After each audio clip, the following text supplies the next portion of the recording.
Welcome to another episode of Beyond the Test, where we talk about entertainment, life, and drug testing. Now here's your host, Elvis's #1 fan and cruise ship karaoke legend, past chairman and Hall of Fame inductee of the National Drug and Alcohol Screening Association, president of Accredited Drug Testing, Secure Screenings, and the Accredited Training Academy, Jim Greer. All right, well, welcome to another episode of Beyond the Test. I'm Jim Greer, your host, where we're going to talk about entertainment, life, and drug testing. My guest today is Miranda Royce. She's the Senior Vice President of i3 Screen and i3 Collect. And she's all the way from Denver, Colorado today to appear on this episode with us. We've had some really great guests, but today's guest is even better than the others. And I just hope the others aren't watching today, Miranda.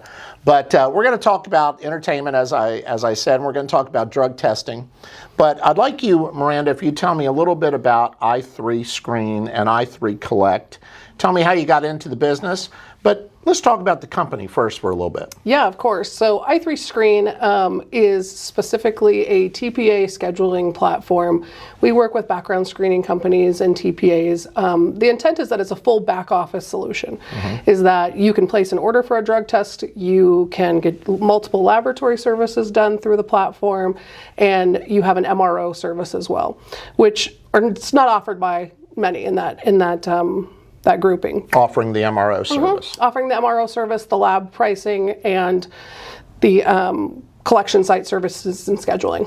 So that is what i3 Screen's goal is. We're the back end office for TPAs and background screening companies mostly.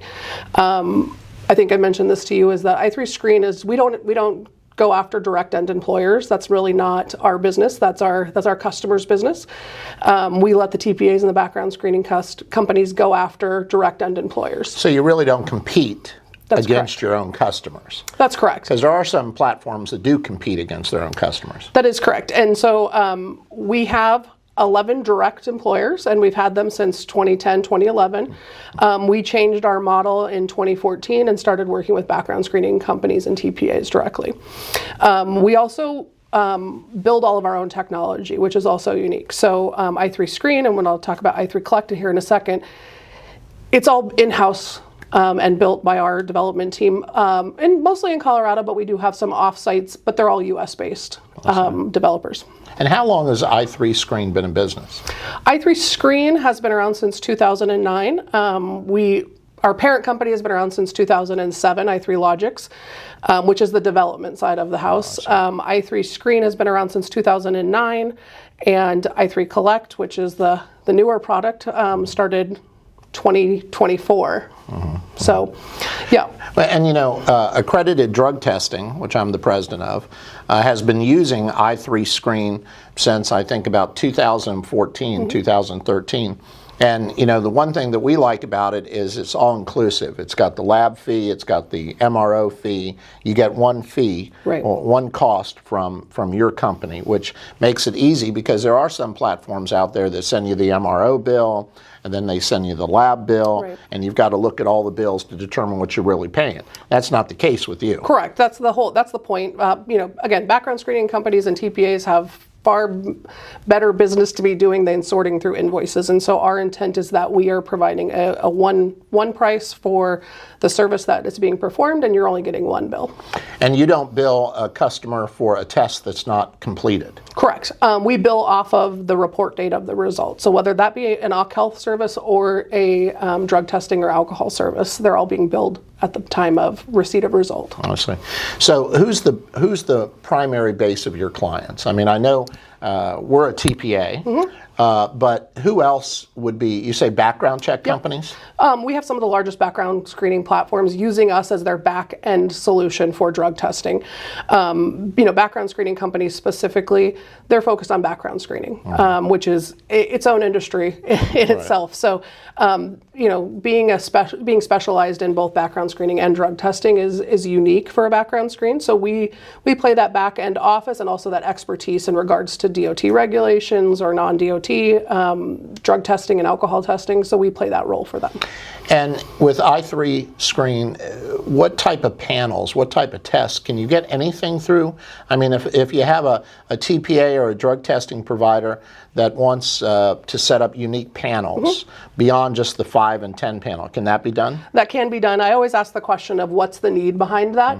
And in certain cases, there's definitely a need for it, but you definitely don't, if you don't need to be testing for some of the crazy antidepressants that are out there, you don't want to add that into every panel. So we'll have that conversation typically, but it's available for everybody. It is. And do you use all the labs? Who do you use? We are currently integrated with 22 laboratories, so all the big guys that everybody's heard of, and then some of the groups that you haven't heard of. Awesome.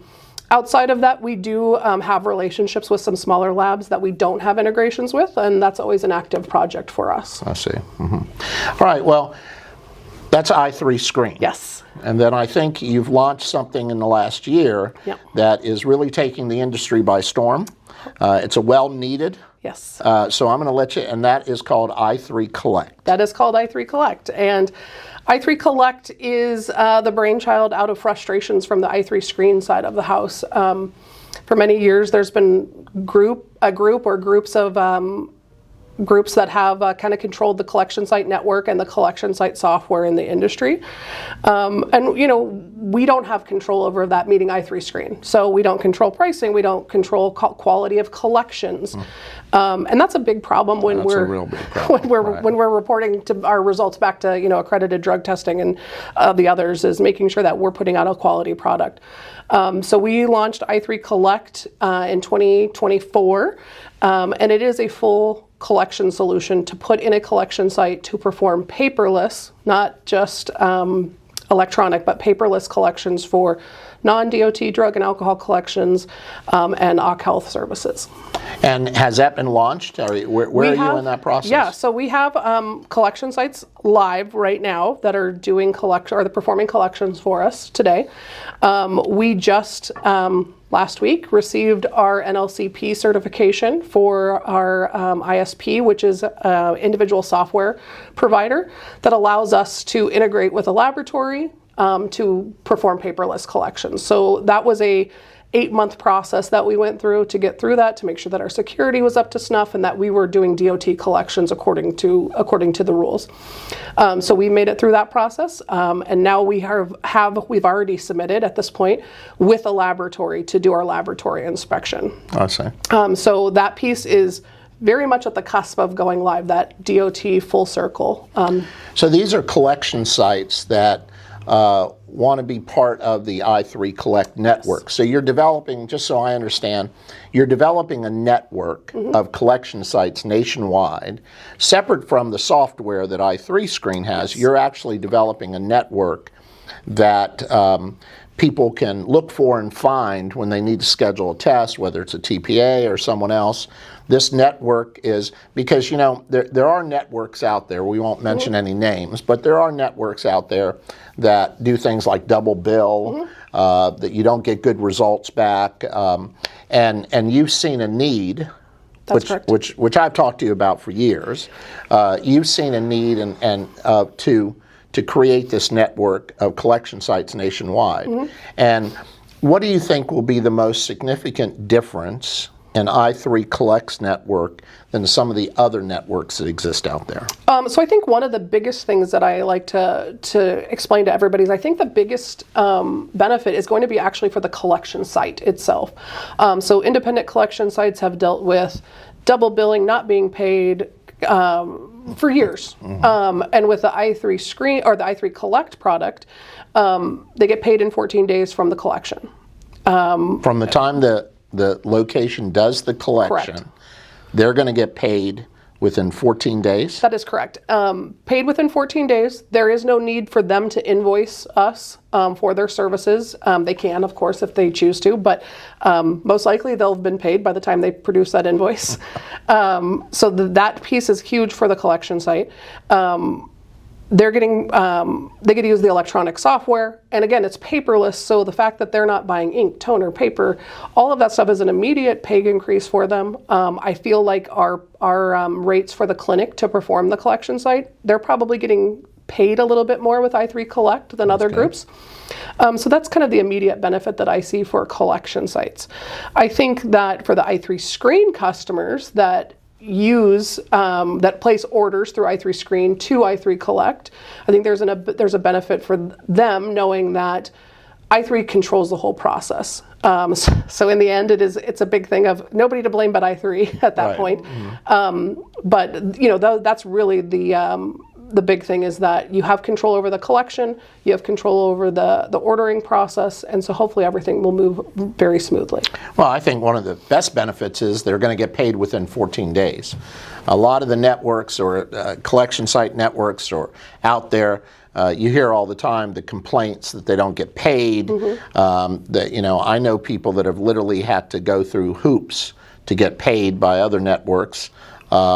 And they're going to maybe get paid a little bit better, and there's going to be a one source to go to if there's any issues relating to the process. That's correct. And you know, and the kind of the horror stories that you're talking about there is really partly what drove building the software. Is there's frustration behind the collection sites, there's frustration behind i3, there's frustration with the laboratories. You know, everybody's frustrated, and so and not being able to communicate those to the appropriate people, and so we're going to take on that responsibility. Well, I think that's just great.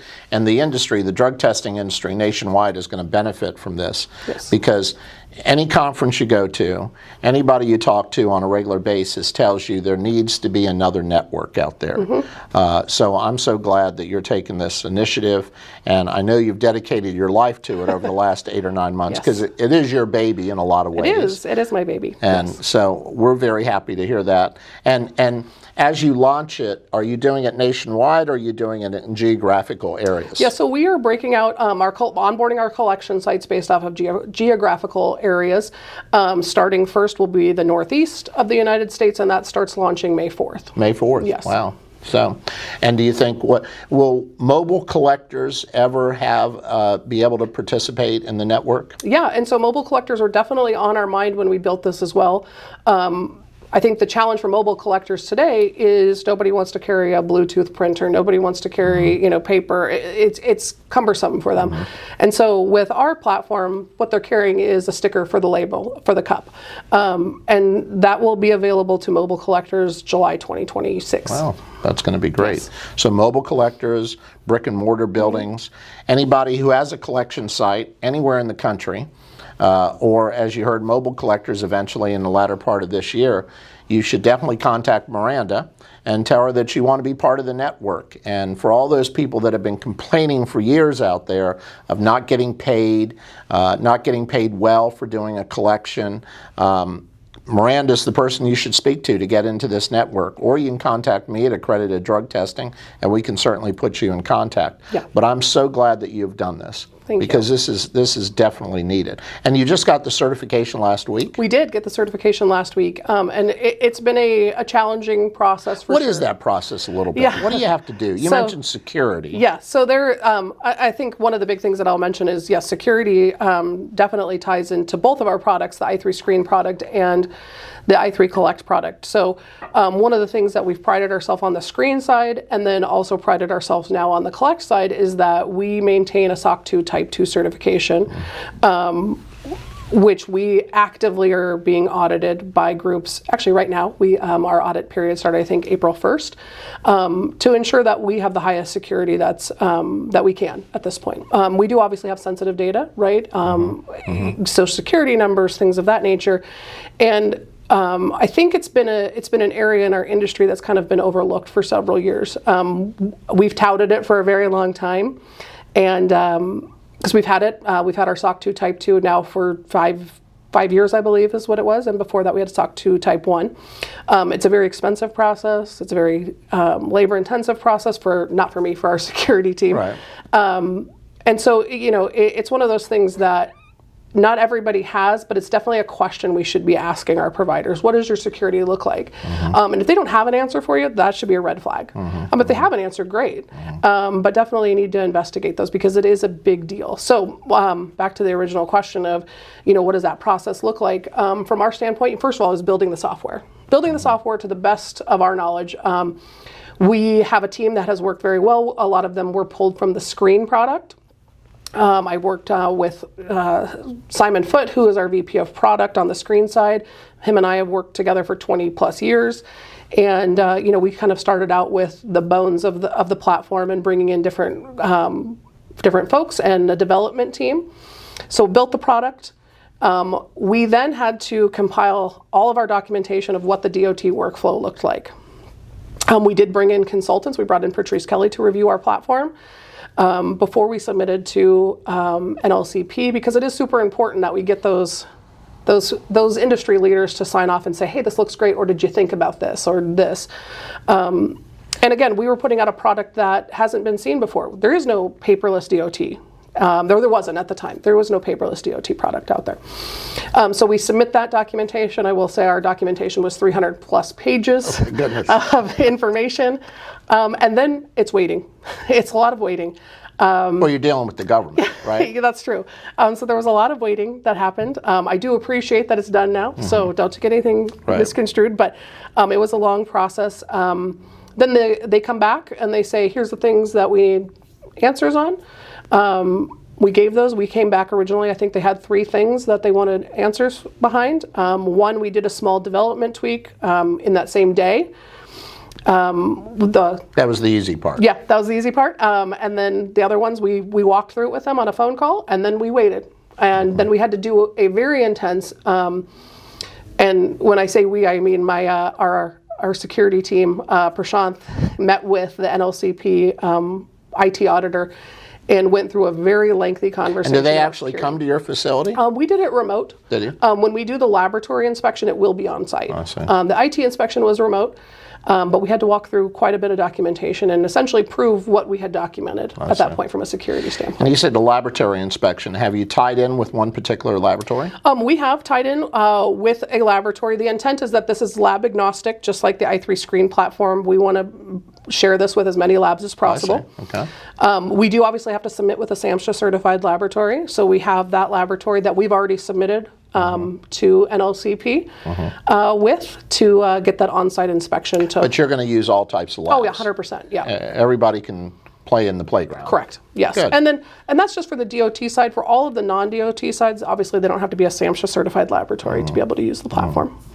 Well, this is just fantastic news. I'm very excited about it. I know I've been hearing from you for quite some time about all the hard work you've been putting into it, and I'm sure getting this certification last week was something of a celebration. It definitely was. It definitely was. I've already got multiple requests for what type of party we're having. So that is definitely in the plans for sure. Well, good. Well, let me ask you about this. So as you look to i3 Collect and i3 Screen, first of all, you must wake up in the middle of the night and get confused, because I'm a little confused every time I'm talking about it. Do you ever get confused of which one you're talking about? Yeah, I did it in this conversation. Did you? Yes. Okay, well, there you go. And you wouldn't even know that. So what do you see? Let's talk about the industry and technology for a minute, and then we're going to dive in a little bit more about Miranda. Okay. But let's talk about the industry and technology.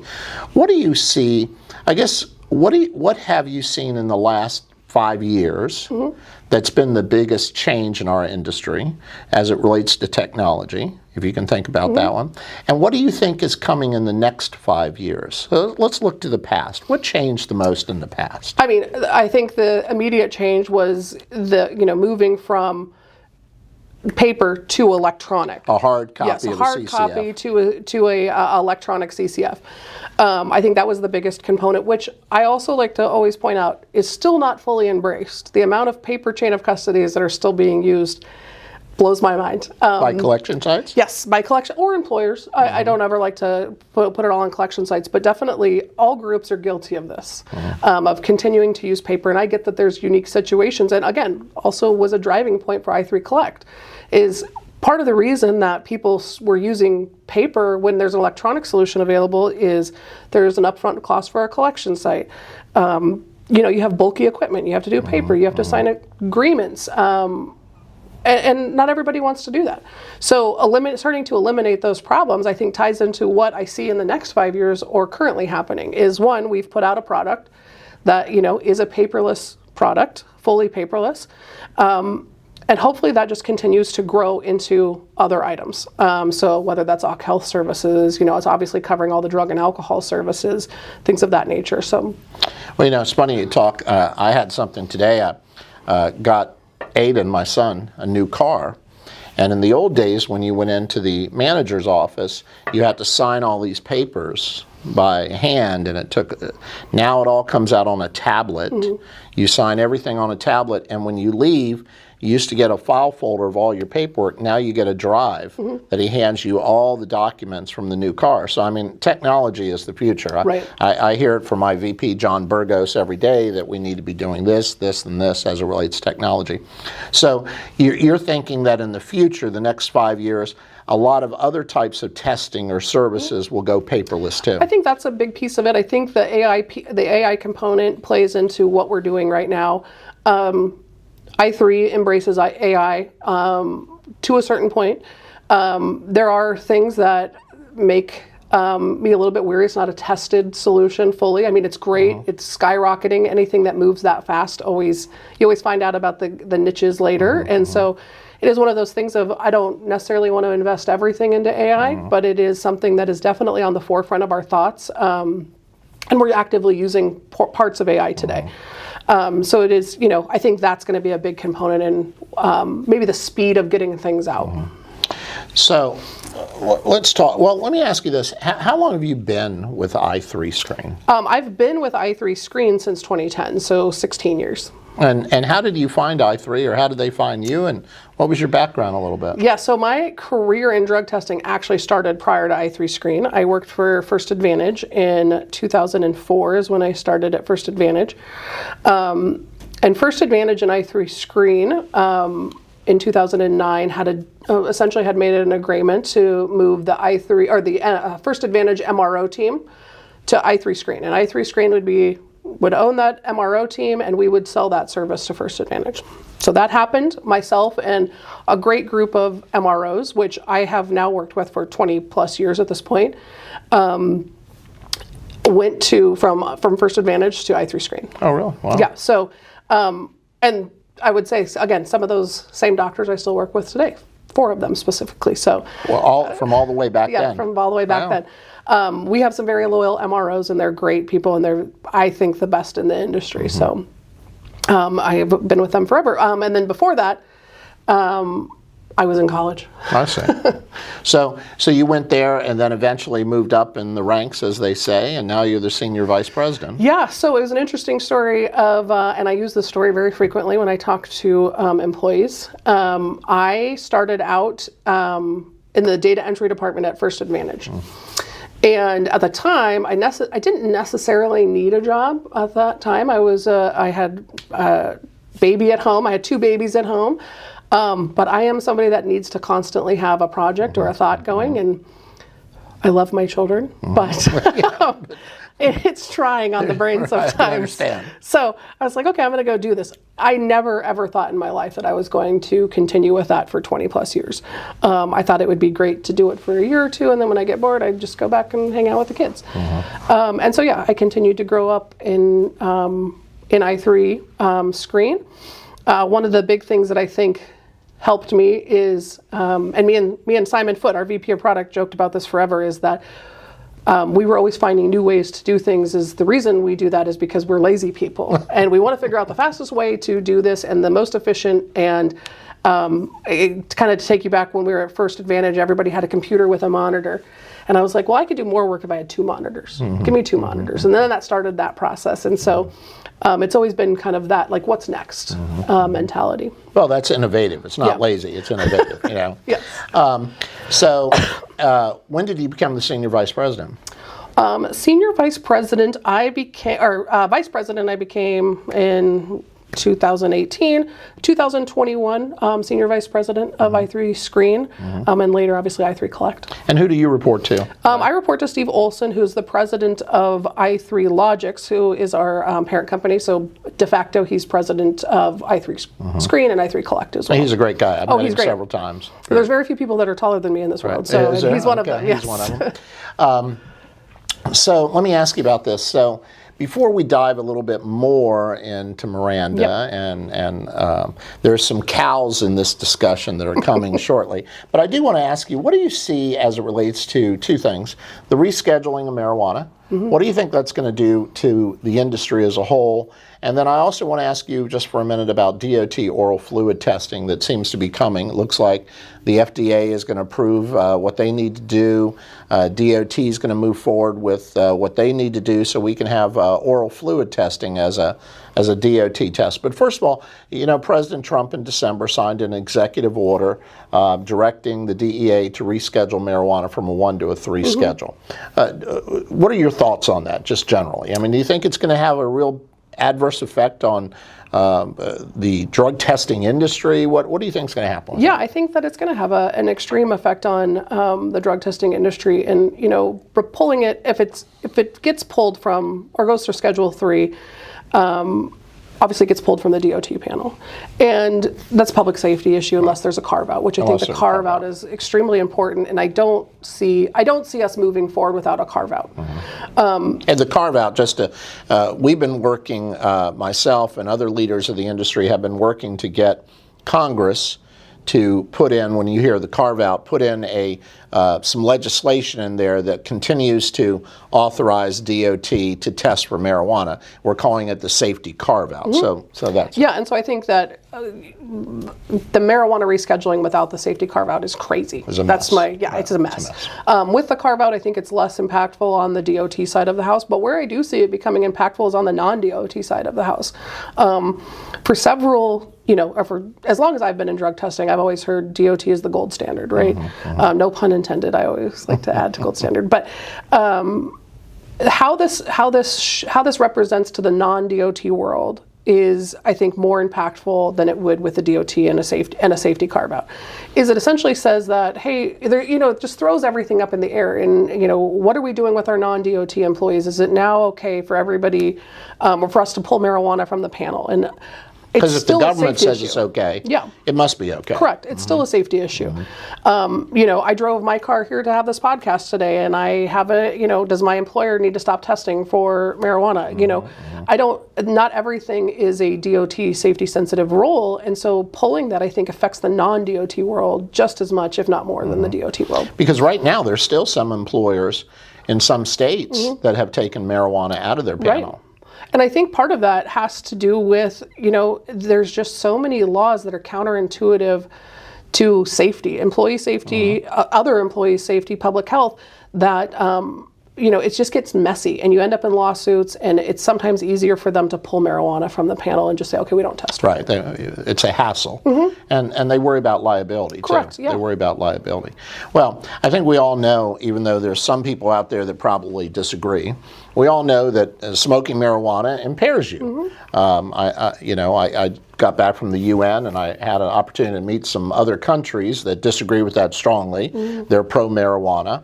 But anybody who has a brain, as I say, knows that if you smoke marijuana, you're impaired. So you shouldn't be flying airplanes. You shouldn't be driving school buses. And you really, it's a safety issue, as you said. Yeah. I mean, you shouldn't allow people working in a manufacturing plant, even though it's not DOT, to be running machinery and smoking marijuana at work. Correct. So I think what you've said is exactly what I think is going to happen. There's going to be an adverse effect, and I think as we mentioned, people are going to say, well, if the government says it's okay, then it must be okay, so I'm not going to put it in my panel. Right, and it's already a problem with the states that have legalized marijuana. There's already so much gray area there for employers that it just causes so much confusion. And, you know, to your point, liability, and it's a painful lawsuit to get drug into, for sure. So what do you think about, we know that DOT currently allows, or has since the early 90s, been a 5-panel urine test. And, you know, they're working toward hair testing. But coming quicker, I believe, is this DOT oral fluid testing that's going to have a shorter window that you can show. You won't be able to show impairment, but you'll be able to show recent use. Yep. Any ideas of what the industry is going to look like if DOT oral fluid testing comes? Yeah, I mean, I think that I've heard a lot of things from a lot of different groups. Is, some people are very pro oral fluid, some people are not super excited about it. I think my biggest concern with it, and I think it's great. I think if we can get it out there, it gives a great testing window. I do find it a little bit challenging because oral fluid is different than urine, so it's not necessarily apples to apples, it's apples to apples adjacent a little bit. But I do think it's valuable. I think where I see the problem, and hopefully one of the things that we're solving with i3 Collect, not knowing it, is there's a logistical nightmare, which I don't necessarily know that when the reg was written that those things were taken into account. And when I say that, I'm not even talking about the device itself, it's getting devices into collection sites. What does that look like? How does that inventory work? Standing orders, which are interesting, is how is that information passed from order to collection site to who all the parties that are involved there. Because, me in this paperless world, the collection site's not going over to a filing cabinet and saying, hey, what does ABC trucking do? Right. So it's being put on the software providers like i3 Screen or i3 Collect and the laboratories, to be perfectly honest, to say, what's their policy? And there's not a clean way right now to do that. So I think that there's a lot of logistical things that we need to run into. I think it's a great concept and a great idea, and I have heard about oral fluids coming soon since 2004. So it is great that it's finally here. I just think that there's some things that we need to figure out as an industry. Well, I'm not sure how many DOT employers are going to switch to oral fluid, but it is an alternative test, and it does reduce shy bladder. You don't have to sit around for 3 hours. And then the other big thing that everybody talks about is there's no cheating. Correct. Because the collector is actually swabbing the mouth, bagging it, versus going in the bathroom. And because cheating, unfortunately, is a big part of the drug testing industry, particularly people that are going to lose their job, anything of that nature. So there's a lot of advantages to it. One of the other challenges that I see is collectors trained and qualified to do it. Collectors to this day are still, or new collectors are getting trained in urine collections, and I think there's going to be this big run when this happens to become a qualified DOT oral fluid collector. Right. And that's where I get to do my plug for the Accredited Training Academy. The Academy has DOT oral fluid training, and we also do the mocks along with urine training.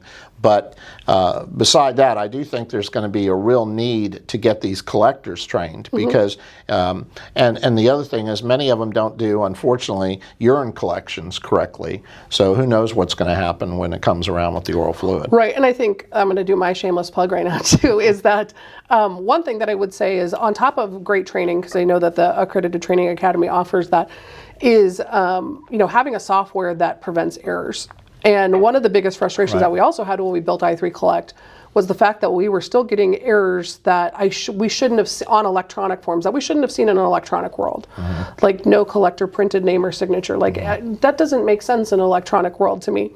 So one of the things that we did when we built i3 Collect is we took all the fatal flaws and said, okay, what can we prevent? And I think we got down to the only one left that we're not comfortable with is truly lost in transit, and I don't own FedEx yet. All right. So, getting well, to that is point. Something you see that you don't understand that. Right. What does that mean exactly? Lost in transit. Yeah, and so it could be that it was never sent out of the collection site. That's valid. It could be that FedEx ran over it. And it's just floating out there. So I think that's, from our standpoint on the i3 Collect side, we've made this so simple for the collector that that's the only error that we could run into. So it's either their fault for not sending it out, which hopefully that's not the case, or it's FedEx and UPS or whomever the carrier is. And you can't control that. And we can't control that. Right.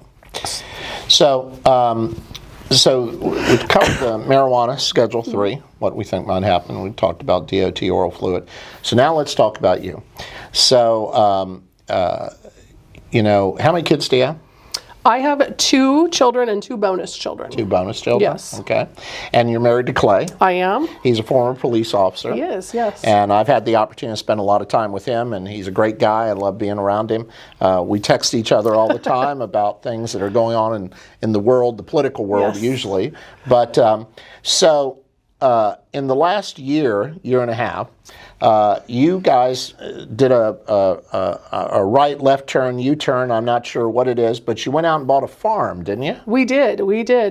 Clay is a retired police officer now, so now he needed something to fill his time up because he was going to drive me crazy. I see.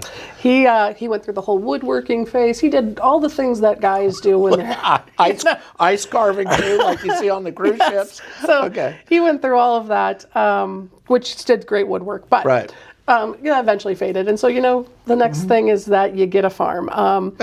And so we lived in town, and in Denver.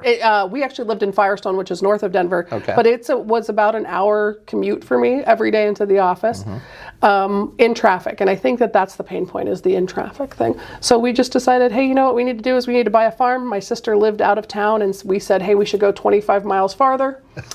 And we bought an 80-acre ranch. 80 acres? Yeah. Wow.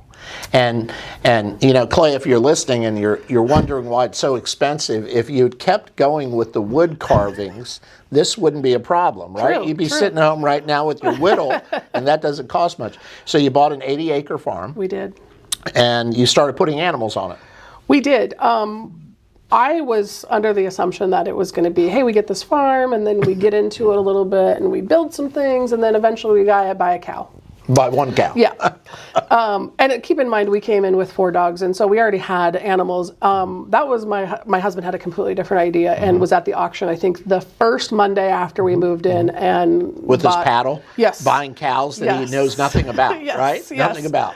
And he bought 3 cows, and now we have 14 cows. So cows, he likes that auction. He likes that auction. Did you get a book that was kind of like running a farm for dummies or anything like that? I feel like we figure it out pretty good. He has worked in farm adjacent in his lifetime at certain points, and then He's bought milk. Yeah, that's what I'm going with. I was trying to be nice to the situation. He's bought milk. He's bought milk before. Yes. Okay. And then both my grandparents on both sides have owned. My grandpa in Idaho owned a very large ranch, and then my grandpa in Colorado had a smaller farm. And did you grow up on it all? Were you around it? We were at my grandparents in Colorado very frequently, doing a lot of maintenance, a lot of feeding animals and running around, Right, well, I think I've told you I grew up on a horse farm. And I can remember when my mom one Sunday, we were going to church, and she was in a beautiful dress and high heels, and my dad wasn't at the farm that day for some reason, I can't remember, but the pigs had to be slopped. And that was the term my dad used to use. And you put everything you can possibly, what you ate for dinner last night, what you ate for breakfast, you throw some lettuce in a bucket, and lettuce in a bucket, and some milk. I think my dad had his own little ingredients. And my mom went to dump the bucket into a trough for this big sow pig, and the pig knocked her down in the mud in her Sunday dress and high heels. I'm not sure if we killed that pig the next day, but I do remember an argument that evening. But you really didn't have, you had some experience, and he touched on it a little bit, his experience, but you just kind of learned as you went? Yeah, we're learning as we go. Are you? Let's not say learn as we went, but learning as we go. And I think our thing is we buy the, what is it, the cart before the horse? We're definitely hey, we don't have a pen for this, we should buy that. Well, and we are the de facto house for animals showing up. My mom has donated a donkey. A donkey? And a horse. So we have... you have a horse now? Yeah, we have a horse now. She's our pasture ornament. She's an old gal. But so we have a lot of different animals out there. Well, learning as you go sometimes is the best way. Yeah. It forces you to really learn, get information, and so on. Now, sometimes people may not want to buy an 80-acre farm until they know how to farm animals. True. But, hey, you're doing great. Yes. So, and how far is it out of town now? So I live 73 miles from our I-3 office in Denver. 45 minutes from a grocery store. So there's no forgetting things at the grocery store. I was going to say, and how often do you go into the grocery store? I go into the grocery store? Yeah, I mean, are you there a couple times a week? No, it's a stop on your way home. Because yeah. Well, we were talking the other night. Do you think you're going to get more? Do you think you're going to keep building? Oh, I have well, first of all, I don't have plans on getting divorced, so I know that things will continue to grow. Right. I'm actually sure my husband is probably not listening to this right now and is probably buying something on some auction. So I have no doubt that we'll continue to grow. And I mean, the intent is that we want to, self-sustain for ourselves. I do love the idea of knowing where my food comes from. So. And have you killed any animals? That's a terrible thing to say, but it is the real world. Yes. Have you killed any animals? We have. So we have pigs and we have beef and chicken processed. So yeah. Well, that is just amazing that you and still running as a senior vice president, running everything with I3 Collect, and then going home at night and find out what the animals did that day. And find out what my husband did that day or what he bought. And is Clay home every day managing the farm? Yes, he is. He is there managing the farm, and it is a full-time job for sure. Does he have a straw hat? No, he has a hat from hanging out with you that he refers to as his gym hat. So is that from Barcelona? Yeah, no, it's from the Caribbean. Oh, from the Caribbean. Yes. Well, I got to get him a straw hat, and I want him to get like a corn stalk in his mouth or something. He does have a tractor, so yes. Well, there you go. Well, listen, that's interesting to hear, and so on. So we've learned a lot about Miranda personally and her farm animals and her husband Clay and everything she's doing out there at the farm. Does the farm have a name? It is Austin Farms. Austin Farms. Yeah. Well, that is a great name because my middle name is Austin. So there you go. Jim, how did you know we named it after you? I do think a funny thing is my son is going to school for agricultural management, and about 5 months ago he sent me the renaming of our farm to Rama Ranch.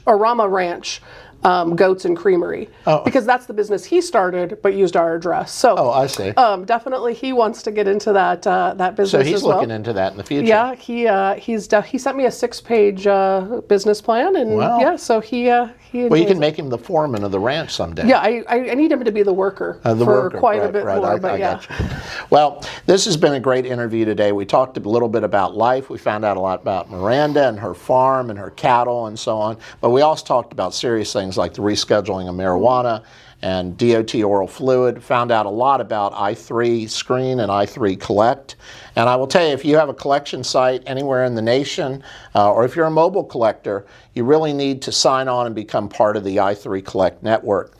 If you're a TPA, anybody in the industry that they would use your services as part of I3 Screen, you definitely want to be part of that. Accredited drug testing. When I founded the firm years ago, came with I3 Screen right away, and we've had nothing but satisfaction ever since. Now, with all that said, and as we come down to the close of this great podcast today, it's been very informative. I do something with all my guests. I'm an Elvis fan. Yes. Some people say I look like him, but that's only me that says that. Some people say I sing like him, but that's also only me. Or Lisa, if she wants something bought for her, she might say, you sing like Elvis a little bit. But I'm also a Star Trek fan. Okay. So I have had Joe McGuire on here, and Joe McGuire knows everything about Star Trek. So she's been the star as Star Trek. Then we had Patrice Kelly on here. She knew the Elvis songs and so on. So I'm going to ask you a couple questions. Are you ready? Sure. Okay. And in case you don't know it, there's a false bottom in that chair that you just drop right down. I feel like I've already had that one. We have Captain Kirk here, and he's looking. I think we have a Dirty Dancing glass and we have an Elvis glass. But can you tell me what was the name of the starship that Captain Kirk commanded? I was going to say Starship Enterprise, but I don't think that is right. Okay. That is it, the Starship Enterprise. Okay. She did a great job. One down. Okay. The sweat's pouring down her forehead right now as the chair gets ready to drop, but you did great on that. Yes, okay. Okay, now, another Star Trek question that I have for you is, do you know, and you ought to know this because you mentioned this word earlier. Okay. When you go through schooling to be a Starfleet officer, where do you go through? Oh, goodness gracious. I have no idea. Well, I'll give you, the first is Starfleet. Okay. And there's a second word to it. but you've used it several times today, and so have I. Starfleet Academy. There Okay. you go. Oh my goodness. I tell you, she's a star. Thank God. You've gotten out of that. Those are your two Star Trek questions. Now, can you tell me the name of the home that Elvis Presley bought when he was young? And it's the home that he died in. Oh, is that Graceland? That is Graceland. Oh, I have an interesting fact tell me. about Okay. that. And then it just let me. I literally prepped for this because I knew you were going to ask me a question, and then it completely spaced my. Oh, when he bought it, what movie was he filming? I believe it was Love Me Tender. Jailhouse Rock. Jailhouse Rock. Yes. See? Oh my God. Now, this is something that we normally don't do on this podcast, is embarrass the host about the person. It was a great try, Jim. It was a great try. It was a great try. But those were two of his early movies, Yes. Love Me Tender and Jailhouse Rock, so I didn't know that. So, Miranda, thank you very much for embarrassing me in front of our thousands of viewers out here. But now I get to ask you one last question before we end this. Now, I could ask you something after that, like what was Elvis's shoe size, to get back at you, but I'm not going to do that. I'm going to ask you to tell me, Elvis was very famous for selling out crowds from the late 1960s to the mid 1970s when he appeared in this city. Can you tell me the name of this city? Was it Memphis? No, he lived in Memphis. Okay. So I got you back. But I'm going to give you one more. Okay. People still go there today. They don't go there to see Elvis, of course, but they is do it Las go. Vegas? It's Las Vegas. Very good. Yes. So that was your backup. You did well. Well, listen, it's been great to have Miranda on here today.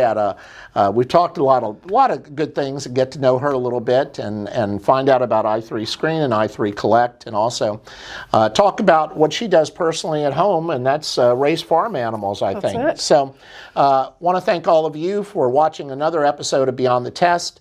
We're going to have another guest next month. We're going to keep it secret right now because it's going to be a big guest, as big as Miranda and the other guests we've had, Joe McGuire and Patrice Kelly. But as I always say, we talked a little bit about entertainment today. We talked about life, but most importantly, we talked about drug testing. So thanks for tuning in for another episode of Beyond the Test, and we will see you next time.